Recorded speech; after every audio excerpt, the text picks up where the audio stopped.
What would you do if all you had in your pocket was just $5, and tonight was the night you were supposed to impress someone on a blind date? For Marcus, that $5 bill wasn't just money, it was the weight of his struggles, his pride, and his last bit of hope. He didn't know that sitting at the next table was a woman whose life was about to change his forever. This is HB Vibes, your home for shocking and emotional war stories. Hit like, smash that subscribe, and let's dive into the drama. Marcus sat on the edge of his bed, staring down at the folded $5 bill resting in his palm. It was all he had left after paying rent late, covering utilities, and making sure his younger brother had bus fare to school. $5, it wasn't even enough for a full meal in most places. Yet tonight, it was supposed to be enough for a blind date. His best friend, Terrence, had insisted on setting him up. "Bro, you've been working non-stop, and you're always looking after everyone else. You deserve a little happiness, even if it's just one evening. Trust me, she's sweet, down to earth." Marcus wanted to believe that, but the thought of showing up to a date broken empty-handed made his stomach twist. Still, something inside him, maybe loneliness, maybe hope, pushed him to iron his only decent shirt, shine his scuffed shoes, and head out the door. The cafe wasn't anything fancy, just a small corner spot with warm lighting and the smell of roasted coffee beans drifting into the street. Marcus chose it deliberately. It was cozy, casual, and maybe, just maybe, a place where his $5 could stretch far enough to keep up appearances. He sat at a small table by the window, trying to calm his nerves. His reflection in the glass looked tired. Long hours at work had carved faint shadows under his eyes. But there was also determination there. He reminded himself, "I may not have money, but I've got honesty. I've got heart, that has to count for something." Minutes later, the bell over the door jingled, and in walked Jasmine. She was a little younger than Marcus expected, dressed in simple jeans and a soft pink blouse, carrying herself with a mix of confidence and vulnerability. Her smile was warm, but he noticed the same weariness in her eyes that he saw in his own reflection. "Marcus?" she asked, her voice hopeful. He stood quickly, pulling out her chair. "Yeah, that's me, Jasmine." They exchanged greetings, and soon the small talk began. She told him about working double shifts as a nurse's assistant, raising her little boy on her own. Marcus shared about his two jobs, delivering packages by day, cleaning offices by night. It wasn't glamorous, but it was real. As they spoke, Marcus's hand brushed against the $5 bill folded in his pocket. He felt its edges like a reminder of his limitations. The menu in front of him suddenly looked more like a test than a list of options. "I think I'll just grab a small coffee," he said carefully, praying she wouldn't notice the hesitation in his voice. Jasmine glanced at him, then back at the menu. "You know what? Let's share something. Maybe a pastry and 2 coffees." Her smile made it feel less like charity and more like companionship. Relief washed over him. For the first time all week, he allowed himself to laugh. Across the room, a woman seated at another table lifted her gaze from her laptop. Elena, dressed in a tailored navy suit, had been waiting for her business partner to arrive. But now, her attention lingered on the young couple at the window.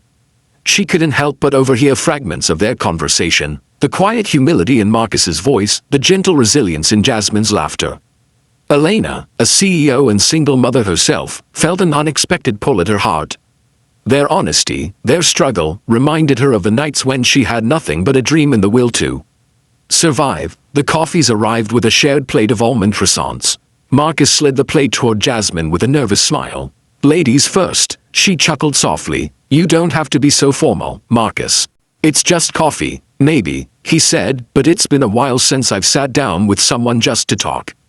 "Feels important." Their conversation deepened. Jasmine spoke about her little boy, Isaiah, who loved dinosaurs and had recently started asking why his dad wasn't around.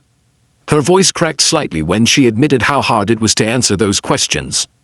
Marcus leaned in, nodding. "My mom raised me and my brother alone after my dad left. I know it's not easy, but trust me, Isaiah's gonna remember the love you gave him, not the absence." Jasmine blinked back tears, touched by his words.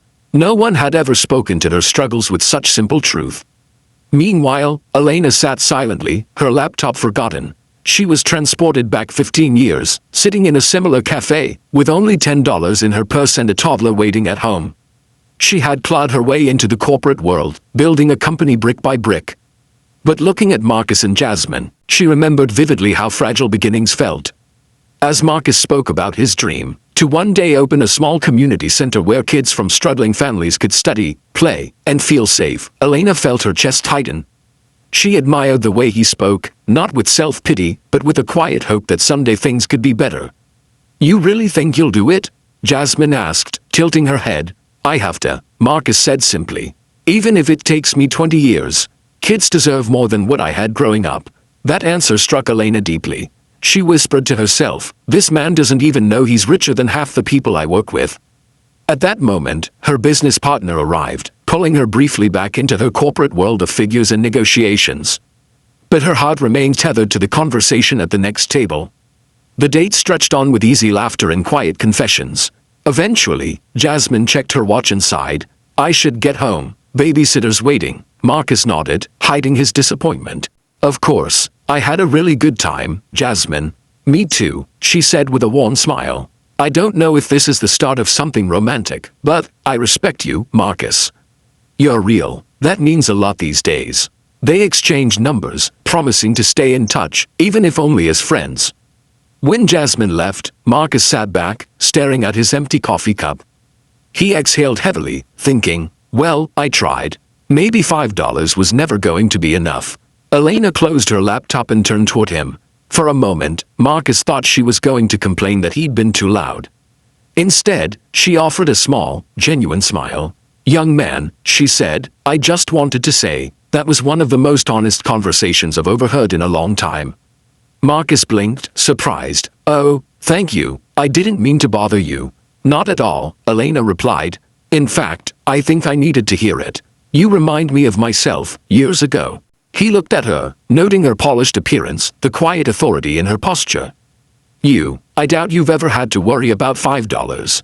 Elena laughed softly, shaking her head. "You'd be surprised. I used to count pennies to buy milk for my daughter. Now, yes, I run a company.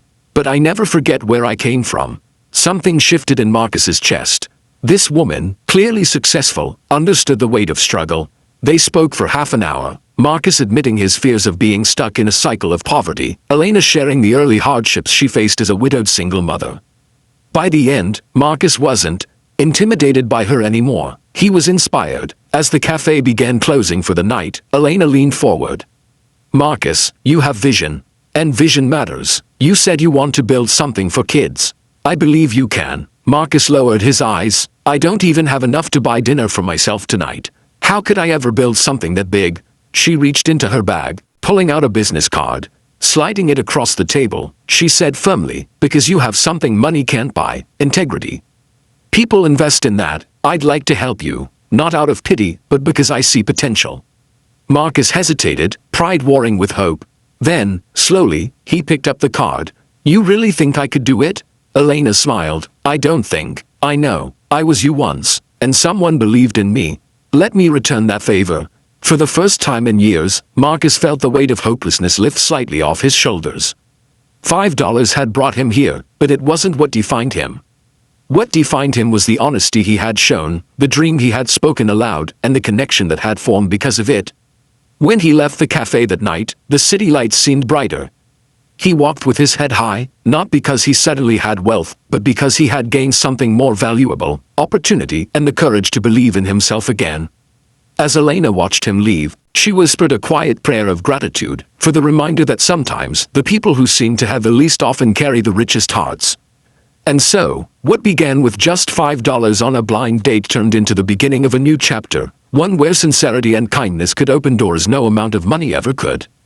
If you felt the heartbeat of this story, give it a like, share it with someone who needs hope, and subscribe to HB Vibes, where every story carries a lesson for the soul.